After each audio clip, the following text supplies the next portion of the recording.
আপনারা আমরা জানতাম না দেশি মুগ ডালের রং দেখেন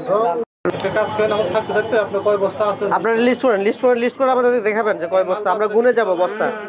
একটা সিঙ্গেল বস্তাও এদিক সেদিক হওয়া যাবে না। প্রায় কিছু কিছু খাবার এবং ঔষধ শিল্পে ব্যবহার করা যাবে, কিন্তু এই জিনিসটা ডালের মধ্যে ব্যবহার করার কোনো সুযোগই নাই।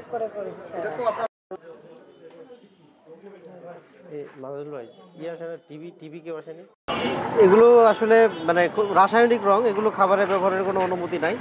এই রংটা কিছু খাবারে ব্যবহার করা যায়, সেগুলো নিয়ন্ত্রিত মাত্রায়, কিন্তু ডালের মধ্যে ব্যবহার করার কোনো সুযোগ নাই। এই জন্য নিরাপদ খাদ্য কর্তৃপক্ষ থেকে এগুলো পরীক্ষা করা হয়েছে এবং গণবিজ্ঞপ্তি জারি করা হয়েছে। সচেতনতামূলক ভিডিও আমরা বিভিন্নভাবে প্রচার করছি, আর আমাদের এই যে আভিযানিক কার্যক্রমও চলমান আছে। এই যে দেখেন এই ডাল দুইটা, এই দুইটাতে কিন্তু কালার মিক্স, রং বের হয়ে গেছে অলরেডি। রং যে কালার মিক্স করা আছে, কিন্তু এটাও তো আপনার এখানকার না, আপনি এটাও তো আপনার এখানকার না। ইন্ডিয়ান ডাল আমি তো বলতে স্বীকার করছি স্যার, এটা দেখে স্বীকার করছি স্যার, সবই স্বীকার করছি। আপনারা সব মদ আর মুখের মধ্যে তো বেশি তফাৎ নাই, দেখে কোনো তফাৎ নাই, চেনা মুশকিল। মদ আর মুখ যেন গুলিয়ে না ফেলি, একই রকম যেন না হয়। আপনি যেটা বললেন যে হোটেলে নিয়ে যায় মদ, কিন্তু আমাদেরকে খাওয়া হচ্ছে মুগের ডাল বলে, তাই না? কিন্তু এইটার জন্য কেউ করতে না পারে। আপনার বিক্রিও যেভাবেই হোক, আপনি যেভাবে বিক্রি করেন তাতে অসুবিধা নেই, কিন্তু মদ হিসাবে যাবে, মুগ হিসাবে যাবে। যে কিনে নিবে সেও ট্রান্সপারেন্ট হিসাবে স্বচ্ছতা থাকবে, আপনার বিক্রির ক্ষেত্রে স্বচ্ছতা থাকতে হবে। কথা ক্লিয়ার? বুঝতে পারছেন? এর জন্য ব্যতিক্রম না হয়। আর যেহেতু আপনাদের প্রতিষ্ঠানে আমরা এই যে রং মেশানো মুগ ডাল পেয়েছি, সুতরাং এটা হচ্ছে অনেক নিরাপদ খাদ্য আইনে অনেক বড় জরিমানা হয়। আপনার কত টাকা জরিমানা? 5 লক্ষ টাকা জরিমানা, 5 বছরের জেল হয়, ঠিক আছে? আর ভোক্তা অধিকার আইনের যে আপনার যে অপরাধ করেছেন সেই ধারা 2 লক্ষ টাকা জরিমানা হয়। আর আজকে আপনাকে ভোক্তা অধিকার আইনে আমরা 30,000 টাকা জরিমানা করলাম, ঠিক আছে? আপনি টাকা পরিশোধ করেন। কাদের আমি একটু বলি, আমাদের ভাউচারটা রিসেন্টলি করানো তো আমরা একবারে অনেকগুলো ছাপাই, এই জন্য এই মানে মঠটা উল্লেখ করে আমরা এখানে বোর্ডে উল্লেখ করে রাখি মঠটা। কই এইটা মঠটা এখানে উল্লেখ করে রাখি আমরা। কোথায় মঠ লেখা আছে? কোথায়? আমরা উল্লেখ করে রাখি। না, ওইটা তো আপনার বাম পাশে লেখা আছে মুগ ডাল মধ্যম। মুগ ডাল, এই যে মুগ ডাল মধ্যম 30 কেজি। মুগ ডাল মঠ হয় কিভাবে? মানে এখানে আমরা এটা ছাপানো তো, সবই কি আগেকার?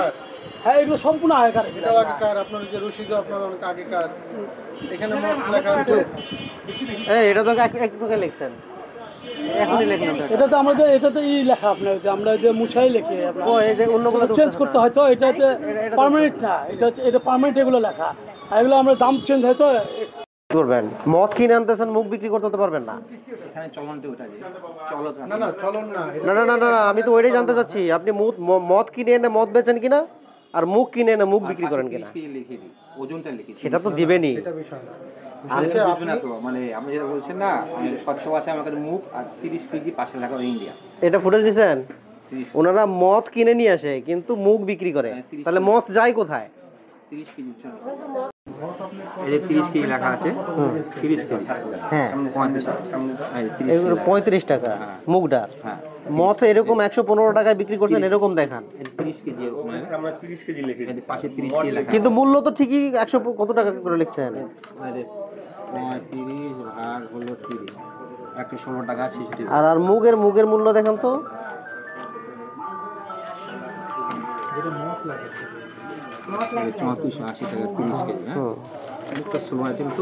মুগ কোথায়? মুগটা দেখেন, এখন মুগের মূল্যটা দেখেন।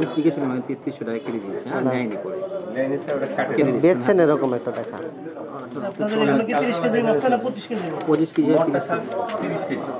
আর দেশিটা হলো 25 কেজি, মানে ইন্ডিয়ান যেটা মোটা হলো 30 কেজি, 30 কেজি আর দেশিগুলো হলো 25 কেজি। আর এই দেশিটা এখন কম।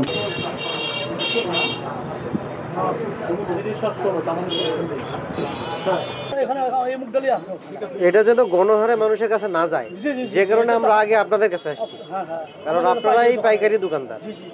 আপনাদের এখানে আমরা বন্ধ করে দিলে অন্য জায়গায় যেটাতে রং নাই সেটা বিক্রি করেন।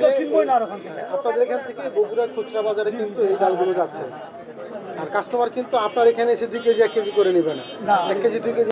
বাংলাদেশ নিরাপদ খাদ্য কর্তৃপক্ষ এবং জাতীয় ভোক্তা অধিকার সংরক্ষণ অধিদপ্তরের আজকে যে বগুড়া জেলা কার্যালয়ে যৌথ একটি মনিটরিং কার্যক্রম পরিচালিত হচ্ছে বগুড়া জেলার নামাজগড়ের যে ডালপট্টি এলাকা সেখানে। তো আপনারা সবাই কিন্তু অবগত আছেন যে আমাদের দেশে যেই পরিমাণে মদ ডাল আমদানি করা হয়, বাজারে কিন্তু সেই পরিমাণে মদ ডাল আমরা পাই না। যার কারণে দেখা গেল যে বাংলাদেশ নিরাপদ খাদ্য কর্তৃপক্ষের বিভিন্ন ধরনের টেস্টের যে ফলাফল আমরা পেয়েছি যে মদ ডালকে কালার মিক্স করে আসলে মুগ ডাল হিসেবে বাজারে সাপ্লাই দেওয়া হচ্ছে বা সরবরাহ করা হচ্ছে। তো আমরা কিন্তু সেই তথ্যের ভিত্তিতে আজকে আমরা এই ডালপট্টিতে অভিযান পরিচালনা করে আজকে আমরা প্রায় অধিকাংশ প্রতিষ্ঠানেরই যেই ডালগুলো আমরা পরীক্ষা করেছি সেখানে কিন্তু আমরা রং মিশ্রিত মুগ ডাল আমরা আইডেন্টিফাই করতে পেরেছি। তো আমরা কিন্তু আজকে এই অপরাধে কিন্তু 4টি প্রতিষ্ঠানকে আমরা আজকে 1 লক্ষ টাকা আর্থিক জরিমানা আদায় করেছি এবং সকলকে সতর্ক করেছি এবং তাদেরকে আমরা 1 দিনের সময় দিয়েছি যেই ডালগুলোতে কালার মিশ্রণ করা আছে সেই ডালগুলোকে অবশ্যই ফেরত দিয়ে 1 দিনের মধ্যে 1 কার্য দিবসের মধ্যে আমাদের বগুড়া জেলার যে নিরাপদ খাদ্য অফিস এবং ভোক্তা অধিকারের যে অফিস রয়েছে সেখানে তাদেরকে অবগত করতে হবে।